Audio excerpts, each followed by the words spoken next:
You have 8 Western banks that have maintained out of 1,000+ commodities traded on the COMEX, the largest concentrated short position in any commodity ever traded on COMEX, and that is in silver.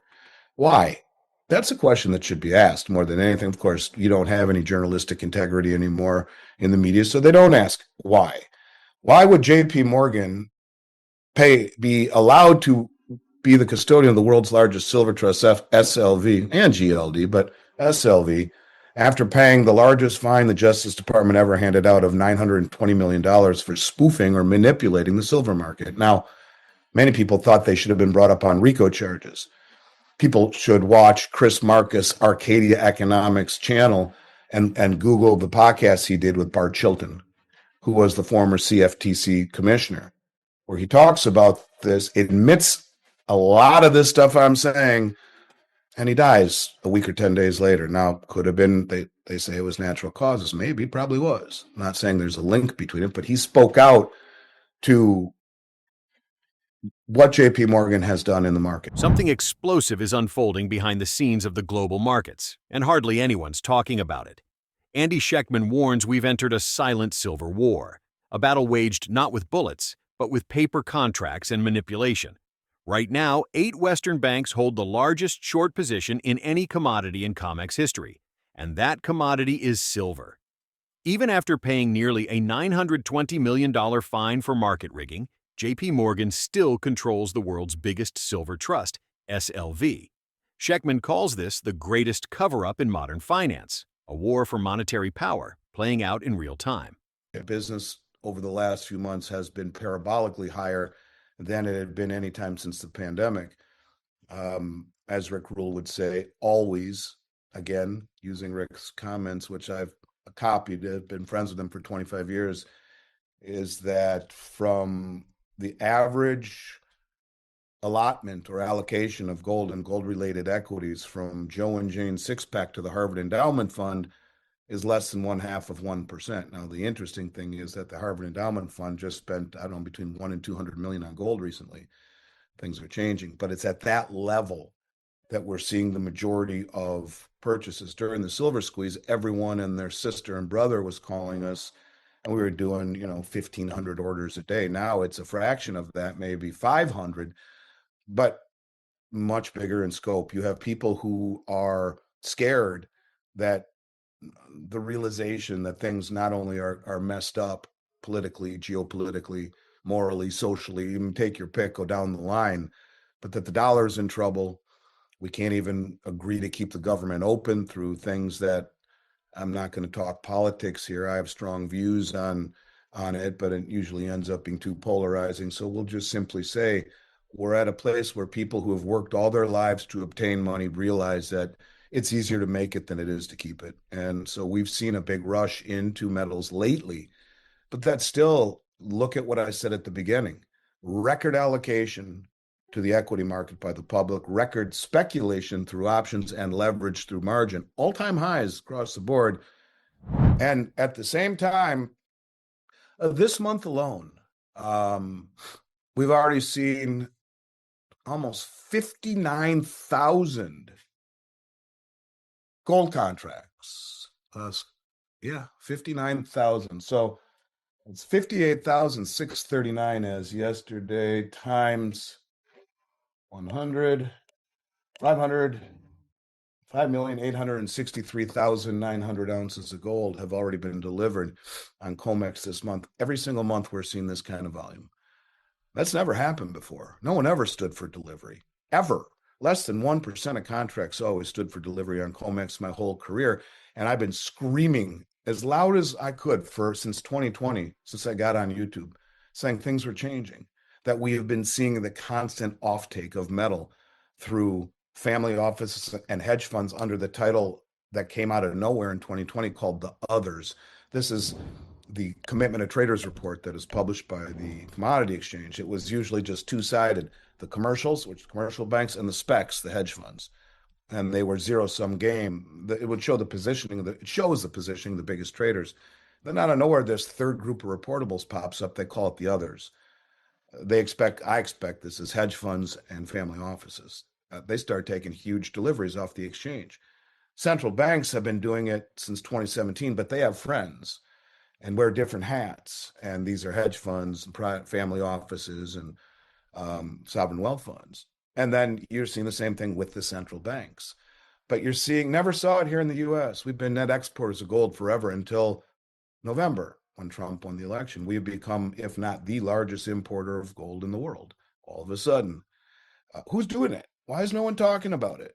Why are we seeing billions and billions and billions and billions and billions of gold and silver come into the COMEX? Some stays, some leaves in the COMEX. Could stay in there, can leave. I don't know who's taking it. Why aren't we hearing about it?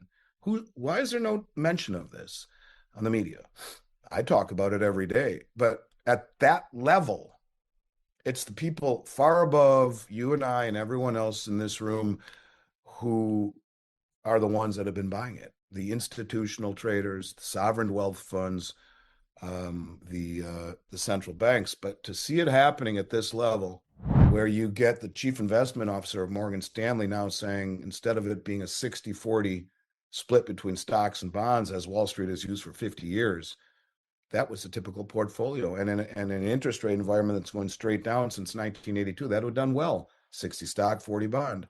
Now he says, no, 60, 20, 20. Sell half your bonds, put half in gold. Michael Hartnett, the chief analyst for Bank of America, no, he says 25 stock, 25 bond, 25 short-term treasury, 25 gold. You got Jeffries, a former U.S. Mint authorized partner who I worked with for years, and they nominated us to be a authorized reseller. They were one of the primary distributors for all the mints. They know gold better than anyone, although they're not in that market anymore. Next stop for gold, they say 6,600.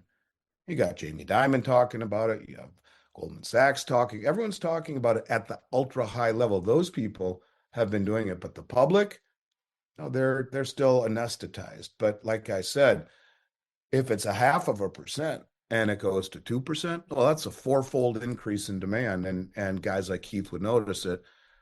And it is getting busier. I notice it, but we're yet anywhere near, I think, that level where the public has woken up to the fact that the road to retirement is not always just paved with stocks and bonds and mutual funds. Quite to the contrary, we are entering a period of time where even the best laid plans need to be reevaluated. Here in the United States, I mean, I've owned a gold company for 36 years. People know what I do. But I couldn't have a coherent conversation with 98% of the people I know outside of work for more than 3 minutes on the merits of gold or macroeconomics. And that's the problem, or that's the point. And that plays right into the hands of the big money who has used misdirection of price, of rhetoric, and of lack of media coverage to reposition well ahead of the masses. Andy Schectman's message to precious metals investors is crystal clear. Silver is being weaponized. According to him, a tiny group of Western banks, led by JP Morgan, HSBC, and Standard Chartered, are artificially suppressing silver prices through massive paper shorts on the COMEX. Their goal? Keep the metal cheap while quietly accumulating the real thing behind the curtain. He points out that physical deliveries on the COMEX, once less than 1% of contracts, are now breaking records. Hedge funds, sovereign wealth funds, and even U.S. institutions are taking actual metal off the exchange. For the first time in modern history, the United States has become a net importer of gold, while central banks and family offices are draining silver from vaults at an unprecedented rate. Schectman also ties this financial shift to current events. Global demand for gold and silver remains strong, with Asian and Middle Eastern central banks leading record-high physical purchases. Meanwhile, inflation, geopolitical tension, and declining faith in Western debt markets are pushing major investors to diversify away from the dollar. Even Wall Street giants are adapting. Morgan Stanley now suggests a 60-20-20 portfolio split, stocks, bonds, and gold, while Bank of America recommends a 25% allocation to metals. Gold has outperformed the S&P 500 this year, and silver is sitting on what Schectman calls the greatest disconnect between price and value in modern markets. He highlights silver's unique dual role. It's both a monetary asset and an industrial necessity. Every EV, solar panel, and missile requires silver. Yet mining output is flat, recycling can't fill the gap, and the global deficit for 2025 is projected to exceed 100 million ounces. Schectman argues the military-industrial complex, dominated by firms like BlackRock, which also co-custodies SLV, has a vested interest in keeping silver cheap to sustain weapons manufacturing. This, he says, is why the public sees price suppression instead of shortage panic. Behind the scenes, countries like China are buying door bars straight from Latin America, paying double the Western price and refining the silver at home. They understand the endgame. When the physical market overwhelms the paper market, the price will explode. Schectman warns that the LBMA's silver float has fallen to historic lows, just 150 million ounces against more than 2 billion ounces in paper claims. All it takes is one delivery failure, he says, and the entire structure could crack. The moment a major bullion bank can't deliver, contagion will spread across the global financial system. That's why he calls it a silent war, one being fought to delay an inevitable revaluation of silver and gold. His advice to investors is simple but urgent. Own physical metal, not paper promises. Treat gold and silver not as speculative trades, but as essential financial insurance. As he puts it, the big money already knows, and they're stacking while the public sleeps.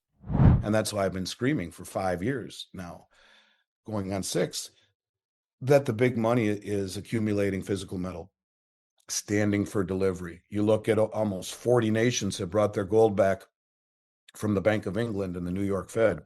These were the entries into the COMEX and the LBMA.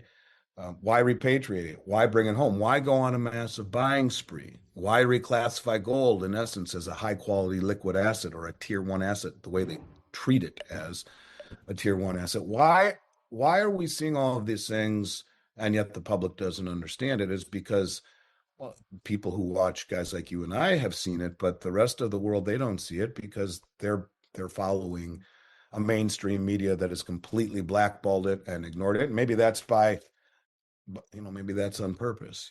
Every radio, TV, newspaper, every media outlet in the United States is owned by 4 companies, so the information is filtered to their liking.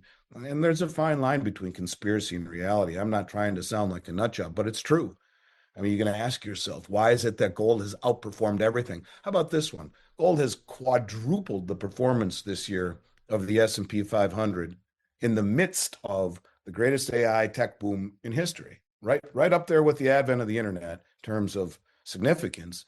And it's quadrupled it this year. But where is the coverage of it? Nowhere. So it's an interesting phenomenon. Fair, it was above it reached its all-time high 2 weeks ago or so at $54. But I get your point. I understand it. And you could argue, I could argue, and again, fine line between conspiracy and reality. You have 8 Western banks that have maintained, out of 1,000 plus commodities traded on the COMEX, the largest concentrated short position in any commodity ever traded on COMEX, and that is in silver. Why? That's a question that should be asked more than anything. Of course, you don't have any journalistic integrity anymore in the media, so they don't ask why. Why would JP Morgan be allowed to be the custodian of the world's largest silver trust, SLV and GLD, but SLV, after paying the largest fine the Justice Department ever handed out of $920 million for spoofing or manipulating the silver market? Now, many people thought they should have been brought up on RICO charges. People should watch Chris Marcus' Arcadia Economics channel and Google the podcast he did with Bart Chilton, who was the former CFTC commissioner, where he talks about this, admits a lot of this stuff I'm saying, and he dies a week or 10 days later. Now, could have been, they say it was natural causes. Maybe, probably was. I'm not saying there's a link between it, but he spoke out to what JP Morgan has done in the market. And very clearly, Chris Marcus, Bart Chilton, Arcadia Economics, watch it. Everyone who owns gold should watch it.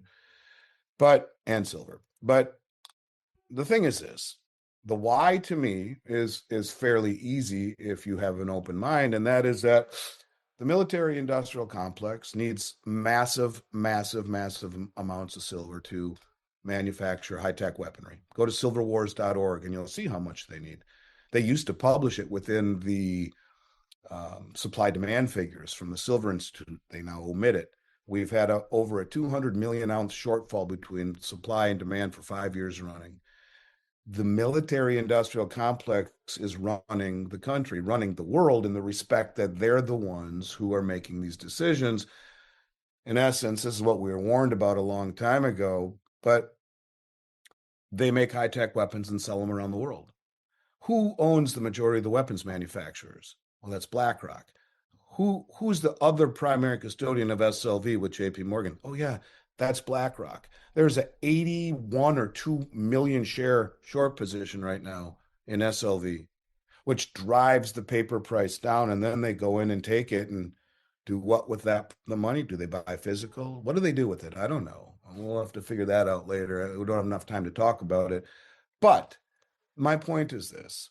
You look at BlackRock, who is, in many respects, in terms of their ownership of all of the weapons manufacturers, highly tied into, if not part of the military industrial complex, who makes high-tech weapons that need massive amounts of silver, from cruise missiles to ICBMs to F-35s to stealth bombers, you name it. They all have tons of silver in it. And this is not just in the United States. These are the UK, France. Have all been in cahoots with this. Standard Chartered Bank, HSBC. These are all the banks that were told, by my belief, by their respective Western governments, step on the price of silver, don't let it go. We need silver inexpensive enough so we don't get crowded out of the trade. And it's not even about the price going high, it's about its diminishing in nature. It's disappearing. Ask Keith Neumeyer, he'll tell you it's coming out of the ground at 7-1. He's told me that personally for years. 7-1, but it's priced at 88-1. It was priced at 16-1 for 5,000 years. So a company like BlackRock, who is the primary custodian, along with JP Morgan, of the world's largest silver trust, and there's an 81 million share short position, which, in my opinion, should be legal. In essence, you're creating shares out of thin air that aren't backed by silver. Even they came out and wrote in the prospectus that, be careful shorting this. There could come a time where you can't get the shares or the metal back, and you could be exposed to a huge squeeze. But the point of it is that they're the custodian of SLV with JP Morgan, and they are, in many respects, the military industrial complex. So when we sell weapons all around the world to places like the Ukraine, and Ukraine gets blown up, who gets the reconstruction contracts? Yes, that's right. It's BlackRock. And so when you talk about why has silver not performed, it's because there are 8 Western banks that have held the largest concentrated short position in the history of the COMEX market. But as I've said for 2 years now, slowly, methodically, the BRICS nations are exposing this, and they have been standing for delivery. That's why the LBMA has its lowest amount of silver in ever since they started keeping records, about 150 million ounce float against 2 billion ounces in paper contracts that could stand for delivery. They're trading 600 million ounces a day in paper contracts. What could go wrong? And that's why you're seeing this panic. This is why they slammed the price of silver down, in my mind, the other day, and a whole bunch of silver that somehow flew to London to keep the thing going, that maybe gave them another month or two, ease the stress. That's why London was T plus 8 weeks most of the year for delivery in a market that is T plus 1 day. In other words, T trade day plus 1 settlement. The third day, the bar should be moving. Sorry, they said, for a good portion of the year, the Bank of England, we have a shortage of manpower and trucks in London. We're not able to move your metal fast enough. That means they got caught with their pants down. It's close. And it's because the countries around the world who are now coordinated, motivated, sophisticated, and wealthy say, aha, you want to play this game? We'll beat you at it. We'll suppress the paper price too. And we will stand for delivery as well, because now we're wealthy. And now we see what you're doing. In fact, we're smarter than you. We will use your suppression of the paper markets against you. And that's what's happening. And someone in the West, I think, thank God, got to Trump and said, if we don't do the same thing, we're dead. And now you have the US government proposing, and already in draft form, reclassifying silver as a critical mineral. It will have its day. And the deliveries by the most, not only well-funded, well-informed traders in the world have been bleeding dry all the silver they can. That's not nailed down. You have China, the second largest producer in the world, flying all across the globe, largely in Latin America, Peru, Mexico, they're buying doré right from the miners, like Keith, and concentrate, which is a byproduct of sludge. Doré are the crudely refined bars, and sending them back to pay double what the West will and send them back to China to refine it in themselves. This is the second largest producer of silver in the world. Why would they do this? They see the big picture.